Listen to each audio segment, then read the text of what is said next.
नमस्कार दोस्तों, स्वागत है आप सभी का इस लेक्चर में जिसमें हम आपको समान ज्ञान के महत्वपूर्ण प्रश्न के बारे में बहुत आसान तरीके से एक्सप्लेन करेंगे। बस फोकस आप सामने रखना, क्योंकि आप फोकस सामने रखेंगे तो बहुत आसानी से इन क्वेश्चंस को समझ पाएंगे। तो शुरू करते हैं। आज का पहला क्वेश्चन क्या है उसके बारे में आपको बहुत ही इजीली एक्सप्लेन करेंगे। तो यहाँ पर पहला क्वेश्चन आपसे मेंशन किया है कि भारत के प्रथम प्रधानमंत्री कौन थे। तो भारत के जो प्रथम प्रधानमंत्री हैं वो पंडित जवाहरलाल नेहरू हैं। ये आपको क्लियर होना चाहिए।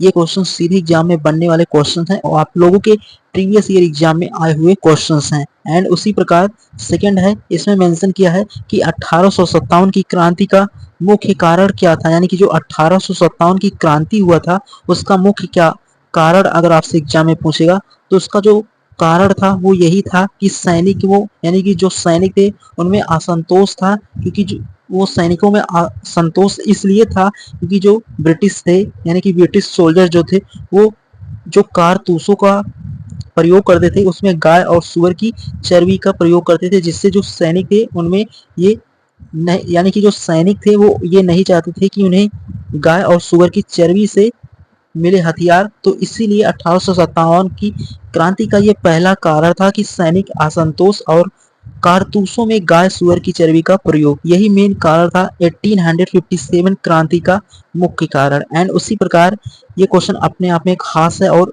हर एक एग्जाम में बनने वाला क्वेश्चन है। इसमें मेंशन किया है कि महात्मा की यानी कि जो महात्मा की उपाधि गांधी जी को किसने दिया था। तो ये आपको क्लियर होना चाहिए। तो जो महात्मा की उपाधि गांधी जी को दिया था वो कौन सब यानी कि कौन व्यक्ति थे। तो रविन्द्रनाथ टैगोर यही जो थे, इन्होंने ही महात्मा गांधी को महात्मा की उपाधि दिया था। एंड उसी प्रकार अगले क्वेश्चन के बारे में बात करें तो अगला 4th नंबर क्वेश्चन भी आपका बहुत इंपॉर्टेंट है, सीधे एग्जाम में बनने वाले क्वेश्चंस हैं। इसमें मेंशन किया है कि सुभाष चंद्र बोस ने आजाद हिंद फौज कब बनाई थी। तो 1942 में आजाद हिंद फौज को सुभाष चंद्र बोस ने बनाया था। तो ये भी आपको प्रॉपर समझ हो गया होगा। तो उम्मीद करता हूँ इन क्वेश्चंस को आप बहुत इजीली समझ गए होंगे। सभी क्वेश्चंस बहुत इंपॉर्टेंट है एग्जाम की पॉइंट ऑफ व्यू से। किसी भी एग्जाम को आप प्रीवियस ईयर एग्जाम को देखेंगे तो जरूर यहाँ से एक दो क्वेश्चन आपको मिलेंगे। फोकस आप 100% सामने रखना, बहुत आसान तरीके से इन क्वेश्चन को समझ पाएंगे। एंड उसके बाद अगले क्वेश्चन के बारे में बात करें तो अगला क्वेश्चन अपने आप में खास है। इसमें मेंशन किया है कि ताजमहल का निर्माण किसने करवाया। तो शाहजहां ने ताजमहल का निर्माण करवाया था। आपको प्रॉपर समझ होना चाहिए। एंड 6 नंबर के बारे में बात करें तो ये भी अपने आप में बहुत खास है। इसमें मेंशन किया है कि अशोक किस वंश का शासक था। तो यानी कि जो अशोक थे वो आपके मौर्य वंश के शासक थे। आपको क्लियर होना चाहिए। तो इस तरीके से ये क्वेश्चन भी बहुत इंपॉर्टेंट है। उसके बाद 7th नंबर क्वेश्चन में मेंशन किया है कि महात्मा गांधी का जन्म कहाँ हुआ था। तो महात्मा गांधी जी जो थे उनका जो जन्म हुआ था वो गुजरात राज्य में हुआ था। लेकिन आपसे ये पूछेगा कौन से स्थान पर हुआ था। तो गुजरात राज्य में पोरबंदर एक स्थान था, वहीं पर महात्मा गांधी का जन्म हुआ था। ये आपको प्रॉपर समझ होना चाहिए था। एंड उसी प्रकार 8 नंबर तो बहुत इंपॉर्टेंट है कि जो प्लासी का युद्ध कहाँ हुआ था यानी कि कब हुआ था। तो 1757 में प्लासी का युद्ध हुआ था। ये आपको क्लियर होना चाहिए। तो बहुत इंपॉर्टेंट है प्लासी का युद्ध, जो सीधे एग्जाम में बनता है। हर एक एग्जाम में अगर हिस्ट्री के पोर्शन से क्वेश्चन बनेगा तो 100% श्योरिटी है कि इस युद्ध के बारे में जरूर पूछ सकता है। तो आपको इनके बारे में प्रॉपर समझ हो गया होगा। एंड उसके बाद अगले क्वेश्चन के बारे में बात करें तो अगला क्वेश्चन भी आपका बहुत इंपॉर्टेंट है। उसके बाद अगला क्वेश्चन ये है, इसमें मेंशन किया है कि झांसी की रानी लक्ष्मीबाई का असली नाम क्या था। तो यानी कि जो झांसी की रानी लक्ष्मीबाई थी उनका असली नाम मणिकर्णिका था। ये आपको क्लियर होना चाहिए। बहुत इंपॉर्टेंट है, सीधे एग्जाम में बनने वाले क्वेश्चंस हैं। एंड 10th नंबर के बारे में बात करें तो यहाँ पर मेंशन है, ये भी क्वेश्चन आपका बहुत इंपॉर्टेंट है कि दिल्ली का लाल किला किसने बनवाया। तो शाहजहां ने दिल्ली के लाल किले यानी कि जो दिल्ली का लाल किला था उसे शाहजहां ने बनवाया था। ये आपको प्रॉपर समझ होना चाहिए। एंड अगला क्वेश्चन 11th नंबर क्वेश्चन के बारे में बात करें तो प्रथम स्वतंत्रता संग्राम किस वर्ष हुआ। तो 1857 में प्रथम स्वतंत्रता संग्राम हुआ था। ये आपको क्लियर होना चाहिए। तो ये सभी क्वेश्चन एग्जाम के पॉइंट ऑफ व्यू से बहुत इंपॉर्टेंट है, क्योंकि इसमें हर एक तरीके की क्वेश्चंस हैं। अगर आप इनका रिवीजन करते रहेंगे तो 100% आपकी स्पीड मेंटेन हो जाएगी और एग्जाम में बनने वाले हर क्वेश्चन को आप बहुत आसानी से समझ पाएंगे। और क्वेश्चन ये सीधे एग्जाम में बनने वाले क्वेश्चन हैं, तो आप इनका रिवीजन करते रहना। एंड उसके बाद 12th नंबर क्वेश्चन जो है ये अपने आप में खास है। इसमें मेंशन किया है कि भारत छोड़ो आंदोलन कब हुआ था, तो 1942 में भारत छोड़ो आंदोलन महात्मा गांधी जी ने शुरू किया था। और किसके लिए किया था, तो जो नील की खेती करने वाले किसान थे उनके लिए महात्मा गांधी जी ने 1942 में भारत छोड़ो आंदोलन शुरू किया था। एग्जाम के पॉइंट ऑफ व्यू से ये क्वेश्चंस बहुत इंपॉर्टेंट है, सीधा एग्जाम में पूछे जाते हैं क्वेश्चन, तो इनका रिवीजन जरूर करना। और आपको क्लास सही लगे तो अपने सभी फ्रेंड के साथ शेयर करना। अगर आपको किसी भी क्वेश्चन में डाउट हो तो कमेंट बॉक्स में मेंशन कर सकते हैं। तो मिलेंगे इस तरीके से अगले क्वेश्चन के साथ। तो अगला क्वेश्चन क्या है उसके बारे में आपको प्रॉपर समझना होगा, जो कि और इम्पोर्टेंट क्वेश्चन है। उसके बाद 13 नंबर पूछ रहा है, इसमें बहुत इंपॉर्टेंट है। इसमें मेंशन किया है कि जो नेपोलियन बोनापार्ट किस देश का शासक था, फ्रांस का था। ये आपको क्लियर होना चाहिए, बहुत इंपॉर्टेंट है। एंड उसी प्रकार 14 नंबर क्वेश्चन के बारे में बात करें, सीधा एग्जाम में बनने वाले क्वेश्चन है कि भारत का संविधान कब लागू हुआ था, तो 26 जनवरी 1950 को भारत के संविधान को लागू किया गया था, 26 जनवरी 1950 को। तो इस तरीके से ओवरऑल इसको भी आप बहुत आसानी से समझ गए होंगे। एंड उसके बाद सिंधु घाटी सभ्यता का प्रमुख नगर कौन था, तो हड़प्पा जो थी, यानी कि जो हड़प्पा था वो सिंधु घाटी सभ्यता का प्रमुख नगर था। ये आपको क्लियर होना चाहिए, सीधे एग्जाम में बनने वाले क्वेश्चंस हैं। एंड उसी प्रकार 16 नंबर क्वेश्चन के बारे में बात करें तो ये अपने आप में खास है। इसमें बोल रहा है कि दादा भाई, एंड उसके बाद अगला क्वेश्चन था 16 नंबर, इसमें पूछ रहा है कि दादा भाई नौरोजी को क्या कहा जाता था, तो दादा भाई नौरोजी को grand old man of India, यानी कि भारत का वृद्ध पुरुष कहा जाता है। ये आपको क्लियर होना चाहिए, सीधे एग्जाम में बनने वाले क्वेश्चंस हैं। तो उम्मीद करता हूँ आप इन सभी क्वेश्चन को यहाँ तक बहुत आसान तरीके से समझ गए होंगे। एंड उसके बाद अगले क्वेश्चन के बारे में बात करें, अगला क्वेश्चन आपका सीधा एग्जाम में बनने वाला क्वेश्चन है, बहुत इंपॉर्टेंट है। आप किसी भी प्रीवियस ईयर एग्जाम को देखेंगे तो उसमें जरूर ये क्वेश्चन पूछ सकते हैं। तो क्वेश्चन क्या है आपका कि जलियांवाला बाग हत्याकांड कब हुआ था, तो 13 अप्रैल 1919, यानी कि 13 अप्रैल 1919 को जलियांवाला बाग हत्याकांड हुआ था। ये बहुत बड़ा इवेंट हुआ था इस दिन, ये आपको क्लियर होना चाहिए, बहुत इंपॉर्टेंट है। एंड उसके बाद अगले क्वेश्चन के बारे में बात करें तो अगला क्वेश्चन भी आपका बहुत इंपॉर्टेंट है कि चंपारण आंदोलन का नेतृत्व किसने किया था, तो जो चंपारण आंदोलन हुआ था उसका नेतृत्व महात्मा गांधी जी ने किया था। ये आपको क्लियर होना चाहिए। एंड उसी प्रकार 19 नंबर क्वेश्चन भी अपने आप में खास है। इसमें मेंशन किया है कि वंदे मातरम गीत किसने लिखा था, तो वंदे मातरम जो गीत लिखा था उसके ऑथर यानी कि लेखक के बारे में बात करें तो जो बंकिम चंद्र चट्टोपाध्याय हैं वही वंदे मातरम गीत को लिखा था। ये आपको प्रॉपर समझ होना चाहिए, बहुत इंपॉर्टेंट है। तो इस तरीके से आप 19 नंबर क्वेश्चन को बहुत आसान तरीके से समझ गए होंगे।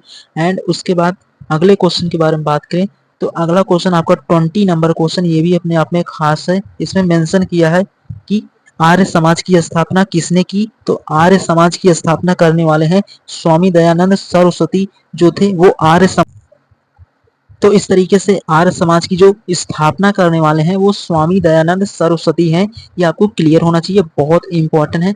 एंड उसके बाद अगले क्वेश्चन के बारे में बात करें तो अगला क्वेश्चन आपका बहुत इंपॉर्टेंट है कि भारत का सबसे बड़ा राज्य क्षेत्रफल के अनुसार जो है वो आपका राजस्थान जो है वो सबसे बड़ा राज्य है क्षेत्रफल के अनुसार।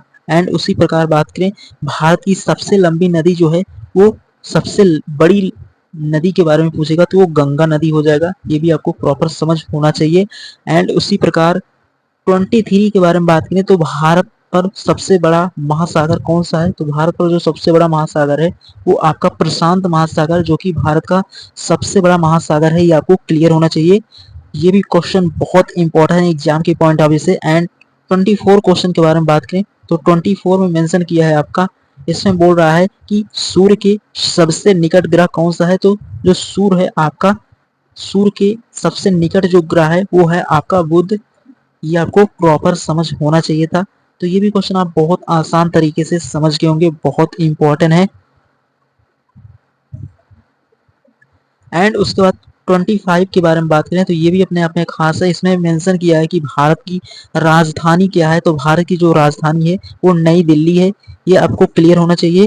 एंड उसी प्रकार अगला क्वेश्चन के बारे में बात करें, हिमालय पर्वत की सबसे ऊंची चोटी कौन सी है, तो हिमालय पर्वत की जो सबसे ऊंची चोटी है वो माउंट एवरेस्ट है। ये भी आपको क्लियर होना चाहिए। एंड उसी प्रकार नीलगिरी पर्वत श्रृंखला कहाँ स्थित है, तो दक्षिण भारत में आपको क्लियर होना चाहिए कि जो नीलगिरी पर्वत है वो दक्षिण भारत में स्थित है, ये आपको क्लियर होना चाहिए। सीधे एग्जाम में बनने वाले क्वेश्चन है।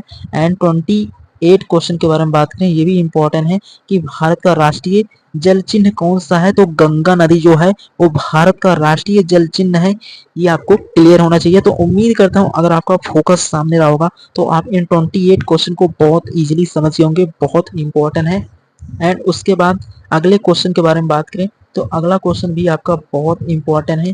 तो इस तरीके से आप इस क्वेश्चन को देखेंगे तो यहाँ पर मेंशन है पृथ्वी का, यानी कि जो पृथ्वी पर सबसे ठंडा स्थान कौन सा है, तो पृथ्वी पर जो सबसे ठंडा स्थान है वो वास्टॉक स्टेशन यानी कि जो अंटार्कटिका में है, ये आपको समझना है, बहुत इंपॉर्टेंट है। एंड उसी प्रकार इस तरीके से अगला क्वेश्चन हो जाएगा, पूछ रहा है पृथ्वी की कुल सतह पर कितने प्रतिशत भाग पर जल से ढका हुआ है, यानी कि पृथ्वी का कितना परसेंट भाग जो है वो आपका जल से ढका हुआ है, तो 71% आपका जो पृथ्वी पर भाग है वो जल से ढका हुआ है। एंड उसी प्रकार अगला क्वेश्चन आपका बहुत इंपॉर्टेंट है, इसमें बोल रहा है भारत की सबसे ऊंची चोटी का नाम क्या है, तो भारत की सबसे ऊंची चोटी का नाम जो है वो कंचनजंगा है, ये आपको क्लियर होना चाहिए।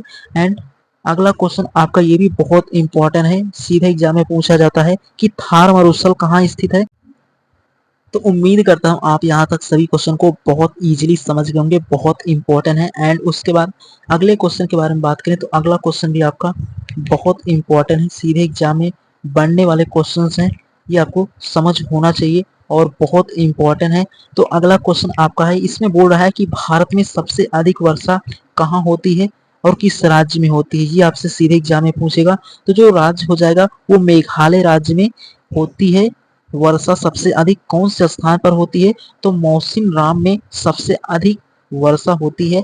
एंड उसी प्रकार अगला क्वेश्चन ये भी बहुत इंपॉर्टेंट है कि कौन सा राज्य चाय बागानों के लिए प्रसिद्ध है, तो असम में चाय की खेती सबसे अधिक होती है और उसके लिए ये असम प्रसिद्ध है। तो असम भी आप भारत का एक राज्य है जिसकी राजधानी दिसपुर है, ये आपको प्रॉपर समझ होना चाहिए। एंड उसके बाद अगला क्वेश्चन इसमें मेंशन किया है कि सहारा मरुस्थल कहाँ स्थित है, जो आपका सहारा मरुस्थल है वो आपका अफ्रीका में स्थित है, ये आपको क्लियर होना चाहिए। जो आपका सहारा मरुस्थल है वो अफ्रीका में स्थित है, ये आपको क्लियर होना चाहिए। एंड उसके बाद 36 क्वेश्चन के बारे में बात करें तो सूर्य से तीसरा ग्रह कौन सा है, तो जो सूर्य है आपका, सूर्य से अगर तीसरे ग्रह के बारे में बात करें तो पृथ्वी है, ये आपको क्लियर होना चाहिए। तो सूर्य से सबसे निकट तो बुध है, लेकिन तीसरे स्थान पर पूछ रहा है तो पृथ्वी का स्थान है तीसरे स्थान पर। तो इस तरीके से आप इन सभी क्वेश्चन को बहुत इजीली समझ गए होंगे और बहुत इंपॉर्टेंट एग्जाम के पॉइंट ऑफ व्यू से। तो ओवरऑल आज के क्लास में हमने आपके 35 क्वेश्चन तक किए हैं। जो भी आपका कोई डाउट हो तो कमेंट बॉक्स में मेंशन कर सकते हैं, अगर आपको किसी भी क्वेश्चन में डाउट हो तो मेंशन कर सकते हैं। क्लास कैसा लगा ये भी कमेंट बॉक्स में जरूर बताना और अपने सभी फ्रेंड के साथ शेयर करना ताकि वो भी अपनी तैयारी को और बेहतर कर सकें। मिलेंगे नेक्स्ट लेक्चर में और